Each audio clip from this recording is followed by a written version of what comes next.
In a quiet village where the evenings were filled with the sound of crickets and the mornings with the cry of roosters, there lived a man named Peter. He had little in his hands and nothing of wealth, but he had one treasure that gave meaning to his life, his son, David. Peter was a single father. His wife had passed away when David was still an infant, and from that day, the man carried the weight of fatherhood alone.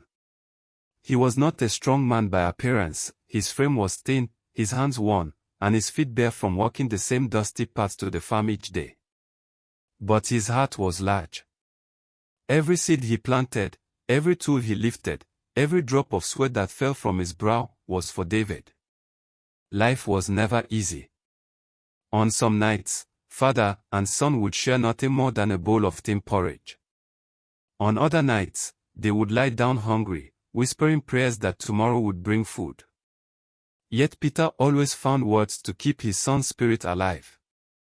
David, he would say, his rough hand resting on the boy's shoulder, a hungry stomach today does not mean an empty life forever. Work hard, stay kind, and never lose hope. And young David, though often tired and thin from want, would nod and force a smile. He believed in his father's words, because love made even the emptiest stomach feel a little fuller. But poverty, like a shadow, never left their side. When the other children in the village danced in bright clothes during festivals, David wore patched garments stitched so many times they looked like quilts. When families roasted chicken and fish, he and his father ate plain vegetables or nothing at all. The villagers pitied them, but pity did not fill their bowls. Then came the day that broke the boy's heart. One cold morning, Peter did not rise from his mat. His breath was shallow, his face pale.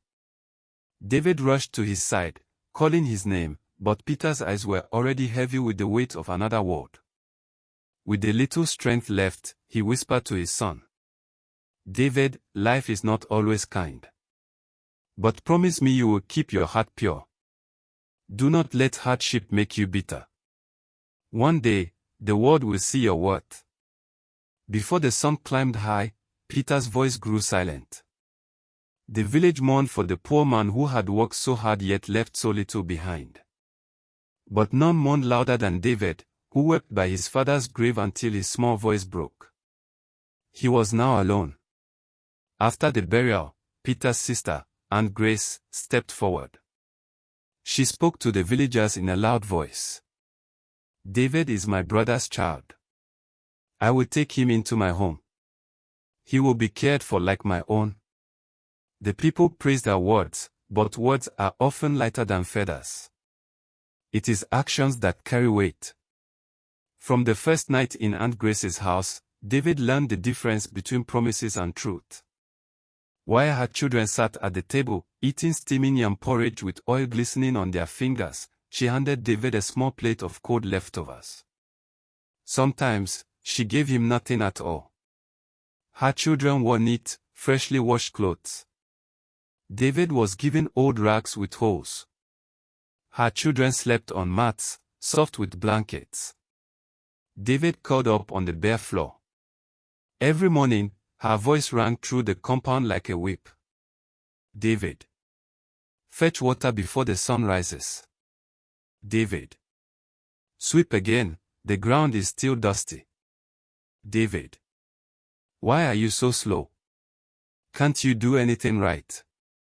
Day after day, the boy was reminded that this was not his home. David grew used to long hours of chores. He was the first to wake and the last to sleep. He carried heavy bundles of firewood, tilled farmland until his hands blistered, and scrubbed pots until his arms ached.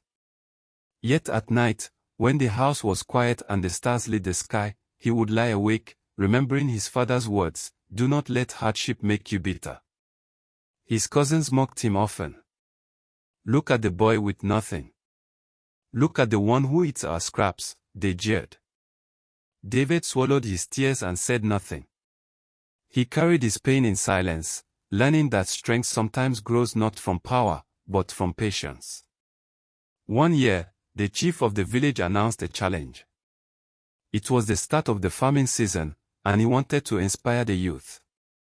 Whoever clears the largest land and produces the best harvest, the chief declared, shall be rewarded. The winner will receive seeds, land, and a place of honor. The village buzzed with excitement. Families prepared, young men sharpened their hoes. When David said he wanted to join, Aunt Grace laughed so loudly the neighbors heard. "You," she scoffed. "You are only fit to fetch water and carry baskets. Farming is for real men, not for a hungry orphan like you." Her children laughed with her, pointing fingers. But David remained silent. His father's words lived in his chest like fire: work hard, stay kind, never lose hope. David entered the contest. From the very first day, he gave everything he had. Under the blazing sun, he dug and cleared. His palms cracked, his body ached, sweat soaked his clothes. When others went home to rest, David stayed on the field. When others complained of heat, he pressed forward. Some villagers watched from a distance. "Is that not the boy who lost his father?" they whispered. "Yes," others said. "And the one is Aunt Mistreats. Look at how he works." Day after day, week after week, David endured. At last, the harvest season arrived. The people gathered in excitement to see the results. The first farmer's crops were fair. The second man's farm was good. But when they reached David's portion, the crowd gasped. Green maize swayed tall in the wind. The yams were thick and heavy, the vegetables fresh and plenty. It was as though the soil itself had taken pity on the orphan and blessed his hard work. The chief stepped forward, eyes wide with admiration. "Young boy," he asked, "whose child are you?" David bowed, tears forming in his eyes. "I am the son of Peter," he said. "The man who died with nothing but his love for me." The chief placed his hand firmly on David's shoulder. "Then your father lives through you. From this day, you will not suffer again. This land, these seeds, and a place in my household shall be yours." The crowd erupted in cheers. The villagers clapped, children shouted his name, and Aunt Grace stood frozen in silence, her pride washed away by shame. From that day forward, David's life changed. He was no longer the boy who slept on the floor or ate from scraps. He became a young man of respect, admired for his strength, patience, and courage.